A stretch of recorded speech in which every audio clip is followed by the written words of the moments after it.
Juste une petite dédicace qui est ou vient d'Alfort ici, en pratique vétérinaire. Félicitations, parce que moi aussi. Mais j'ai mal tourné à un moment.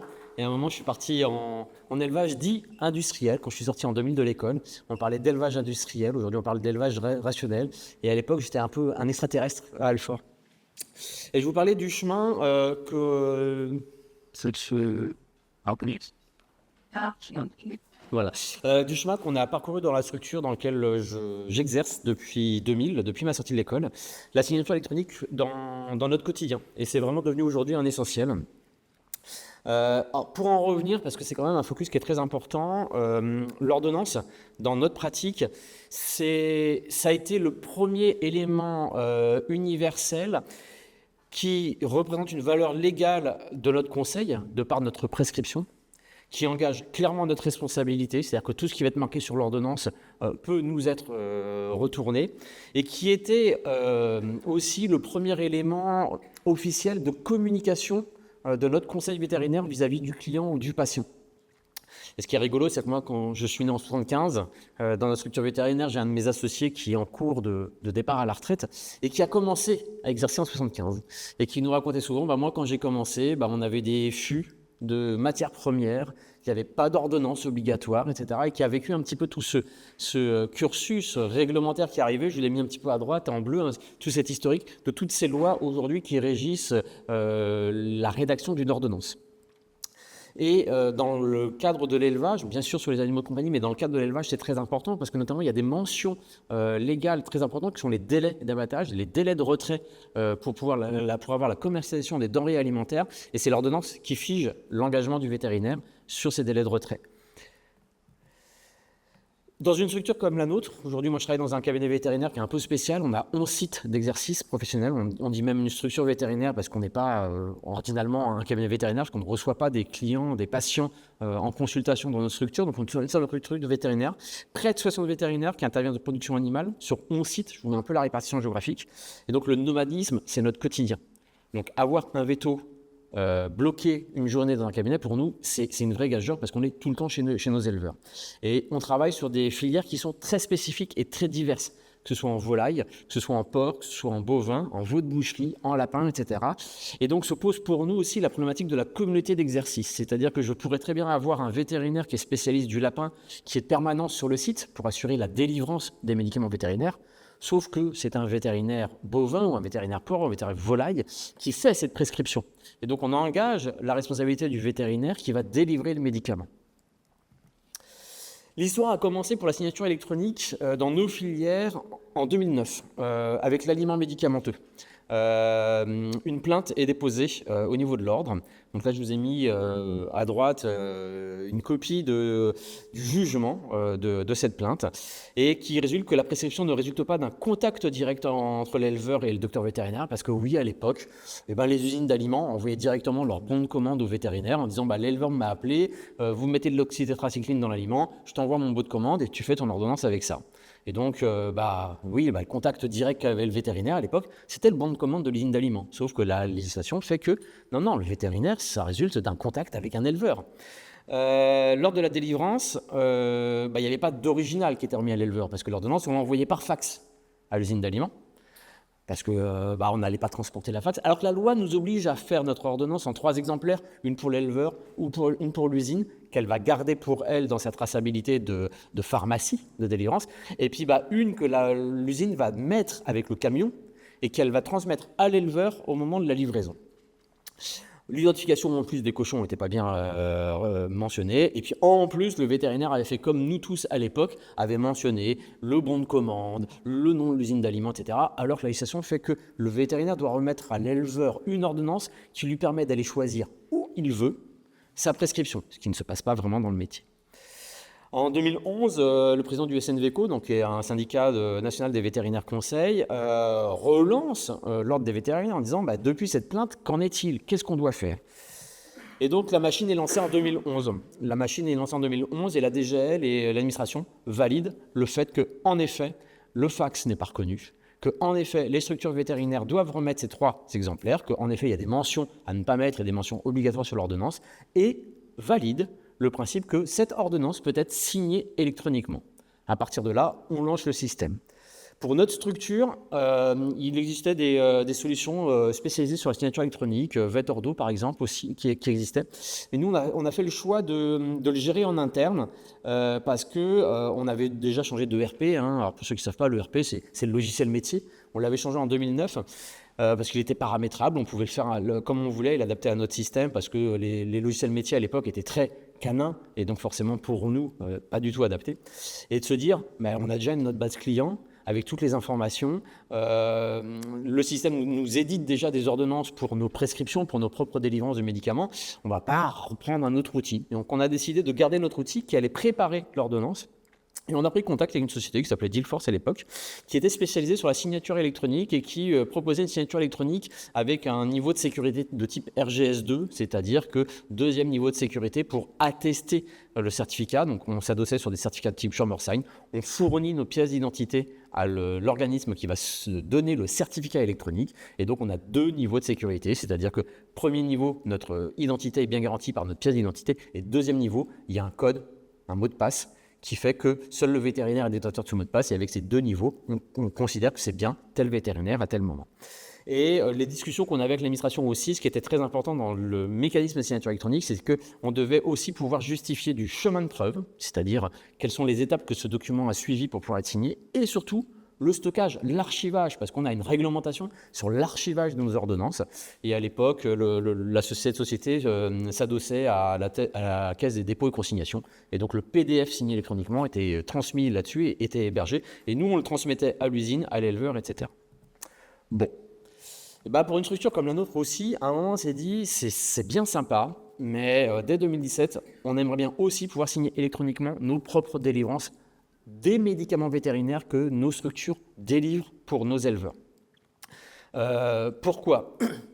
Alors moi, j'ai commencé en stage dans la structure où je bosse actuellement, en 98, et à cette époque-là, la question c'est, mais quand le veto n'est pas là, parce que le veto n'était jamais là, quand le veto n'est pas là, on fait comment pour donner l'ordonnance à l'éleveur ? Et là, on sortait magiquement une liasse de papiers en tête pré-signée. Pas de souci, on met ces papiers-là, on en a pour chaque veto, puis en fonction du veto, on met ça dans l'imprimante, et puis voilà, l'éleveur a ses... Voilà, on est sorti de cette époque-là et de se dire comment est-ce qu'on fait aujourd'hui, quoi. Et donc, notamment, si je reprends cet exemple, c'est un veto lapin qui est là-dessus, qui se dit, moi, j'ai pas engagé ma responsabilité sur un médicament critique en volaille parce que j'y connais rien. Je préfère que ce soit le veto qui soit responsable du suivi de l'élevage, qui signe l'ordonnance. Et puis aussi, ça peut arriver malheureusement pour des problèmes personnels ou d'urgence, etc. On devait avoir un veto sur site, mais il a dû s'absenter. Et là, tout d'un coup, on a un éleveur, parce qu'un autre de nos collègues est passé, l'éleveur passe au cabinet, récupérer les médicaments, etc. Et le veto de permanence a dû s'absenter. Comment est-ce qu'on fait ? À ce moment-là, je me suis occupé de ce dossier et les points d'attention que l'Ordre des vétérinaires nous a remis, c'est que le vétérinaire doit toujours être maître des informations sur l'ordonnance. Et l'ordre tiquait sur le fait que vous êtes en train de nous dire qu'un système informatique va envoyer un document à valider. Moi, je suis désolé, c'est-à-dire que le vétérinaire, au moment où il signe son ordonnance, il doit être capable de modifier tout ou partie de l'ordonnance et on ne doit pas lui imposer un contenu. Il doit donc pouvoir apporter ses modifications. Et à partir de là, nous, on a considéré que ce système-là, donc notre ERP, allait envoyer à un applicatif des informations et qu'un certain nombre, la posologie, le délai d'abattage, le temps de durée de traitement, rajouter des commentaires, des conseils, etc., l'applicatif devait pouvoir le faire. Et ensuite, il y avait quand même une certaine structuration. Même si c'est le vétérinaire qui décide de la prescription. Il a l'éleveur au téléphone, il a fait une visite, il a fait des analyses, il décide d'un traitement, etc. On va en revenir à comment ça fonctionne un logiciel métier. Un logiciel métier, c'est je choisis, je mets des produits. Ah, tu mets tel produit, telle quantité, ok. En plus, la législation a évolué dans le temps et on doit assurer la traçabilité au lot, parce que s'il y a un rappel sur un médicament, on doit pouvoir dire jusqu'à quel animal on a administré le traitement. Donc à un moment, l'informatique doit se dire, ok, le vétérinaire, il est libre, il fait ce qu'il veut, etc. Mais moi, je dois savoir c'est quel flacon, quelle quantité, pour qui, je le prends à quel endroit, dans quel stock, dans quel cabinet, parce que comme vous avez vu, nous, on a 11 DPE. Et puis, je vais envoyer ça au vétérinaire. Puis le vétérinaire, il doit modifier des informations, voire même dire qu'il le refuse, parce qu'entre le moment où il a décidé, et puis il peut se passer une demi-heure, une heure, et puis finalement il a re-eu l'éleveur au téléphone. Ah non, c'est pas du tout la bonne stratégie, je vais changer, etc. Donc il doit être capable de refuser. Et donc, on a tout ce chemin qui doit se faire entre le logiciel métier, le vétérinaire, qui est très, très libre dans son esprit, et puis un applicatif smartphone, voire même ordinateur. Et en pratique, comment ça s'est passé ? En pratique, il faut se mettre dans l'idée, c'est que là, on est en 2017. Et c'est vrai qu'à ce moment-là, on avait une culture très PC, très personnel computer, et de dire « Ah non, mais tu veux me faire signer électroniquement, moi, ton téléphone, là, ça ne m'intéresse pas. Moi, je veux pouvoir le faire de mon ordinateur, sinon je ne le ferai jamais. » Avec mon smartphone, parce qu'à l'époque, il y avait que la 3G, mais on ne capte même pas la 3G dans le bâtiment. Donc, qu'est-ce que tu veux me dire que je vais recevoir le truc, etc. Non, ça va être le bordel. Je ne vais pas y perdre du temps. Puis le personnel administratif, parce qu'à l'époque, c'était les éleveurs, ils appellent, on va avec le vétérinaire. Certains produits partaient en colisage. Et donc, de se dire, j'ai 10 ordonnances, hop, j'arrive avec mon parapheur dans le bureau du vétérinaire de permanence, et puis le veto, ici. Ah non, mais moi, je n'ai pas à attendre qu'il signe, etc. Moi, j'ai France Express qui est au cul du camion, etc. Je connais les vétos, je ne vais jamais y arriver. Moi, je n'abandonne pas mon parapheur. Aujourd'hui, pour nous, c'est quoi ? Là, je vous mets le flux moyen des 12 derniers mois. Donc ça, c'était en janvier de cette année. Et donc, on est entre 2000 et 2500 ordonnances tous les mois signées électroniquement par l'applicatif que l'on a développé. Et aujourd'hui, on a des équipes qui sont passées à 100% de leurs ordonnances signées électroniquement. On a un site qui résiste encore parce que sur ce site-là, les vétérinaires réalisent beaucoup d'autopsies adossées au laboratoire et ils se disent « Non, mais je ne vais pas accélérer mon téléphone, je ne vais pas passer mon temps à enlever mes gants, mettre mes gants, etc. » Donc, on en a encore au parapheur et au stylo parce qu'un stylo, ça peut se salir, c'est moins grave. Et donc, on a mis au point cet applicatif qui s'appelle Paraphone Line. Cet applicatif, voilà comment il se présente. On a 4 volets. C'est pas le plus joli. C'est vrai qu'entre 2017 et maintenant, on n'a pas fait évoluer l'ergonomie parce que ça nous intéressait pas trop. Je vais aller consulter mes documents à signer. Je vais créer un nouveau document. Alors ça, c'est une fonctionnalité qu'on n'a jamais gérée. Mais c'est-à-dire que je peux créer un document, chercher un PDF et dire tiens, je veux le signer, etc. électroniquement. Ça, c'est quelque chose qu'on n'utilise jamais. Consulter nos documents signés et puis gestion de notre profil. Qu'est-ce qui se passe ? C'est dommage parce que là, je n'ai pas d'ordonnance à signer, mais je vais recevoir une notification sur mon smartphone. Alors, si en plus votre montre connectée est connectée à votre smartphone, pof, j'ai une notification, je dois aller signer. J'ouvre mon applicatif, je vais voir les documents qui sont en attente de signature. Je le signe. Alors là, je n'ai pas pu vous montrer le chemin parce que quand j'ai voulu commencer à le faire, j'ai tellement d'informations qui sont un peu confidentielles, les noms des éleveurs, etc. Que je me suis retrouvé avec des captures d'écran qui étaient ininterprétables. Donc, je n'ai pas pu vous le mettre. Et donc, je vais signer. Et puis après, une fois que le document est signé, je peux consulter le PDF de l'ordonnance qui a été signée. Je peux l'envoyer par mail. Et puis, je peux voir l'historique. C'est-à-dire que le 24 juin 2024, à 10h55, le document a été créé. À 10h55, j'ai reçu mon notification. Et à 10h57, j'ai signé mon ordonnance. Tout ça est dans le document. Aujourd'hui, nous, on assure nous-mêmes l'archivage et le stockage en gérant l'information légale parce qu'on a un ordonnancier à gérer. Voilà aujourd'hui comment se passe notre quotidien. Alors, quels écueils on a au système ? Alors bien sûr, comme je vous le montrais, ça a été quand même pendant des années, des mois, la conversion de la mentalité. Mais aujourd'hui, on a des collègues qui nous crient dessus, qui nous engueulent. Je vais vous raconter une histoire qui s'est passée récemment. Je me fais engueuler par le secrétariat qui m'appelle en disant Armel, ça fait 2 heures que je t'ai envoyé 3 ordonnances et tu les signes pas. Je suis désolé, j'ai reçu aucune notification. Je vais dans l'applicatif. Ah oui, en effet, elles sont bien là. Et puis, par contre, quand j'étais sur site, dans nos cabinets, là, je recevais bien les notifications. On a mis 3-4 mois avec le service informatique à comprendre ce qui se passait. Pourquoi est-ce que quand j'étais sur le réseau 5G, je ne recevais pas les notifications, mais quand j'étais en Wi-Fi sur le réseau pro, je recevais mes notifications ? Juste parce qu'un jour, les comptables ont été contactés par Orange en disant « Ah, si vous voulez, dans vos abonnements téléphoniques pour vos collègues, il y a une option gratuite cybersécurité. » Comptable, gratuit, pas de souci, rajoutez-la. Et donc, tous les vétérinaires qui sont passés sous cette option-là, la cybersécurité d'Orange bloquait les notifications de cet applicatif parce qu'il n'est pas déposé, etc. Et on a mis 3 mois à trouver la solution, à un tel point que quand un veto changeait de téléphone, il y avait évolution de son forfait, c'est que dans la demi-journée, il allait voir le service comptabilité en disant « Je te rends ton téléphone, tu me donnes mon ancien téléphone parce que c'est le bordel. » Pour dire à quel point c'est devenu vraiment important. Par contre, une vraie problématique aussi qu'on n'avait pas imaginé, c'est le coût de mise à jour d'un applicatif.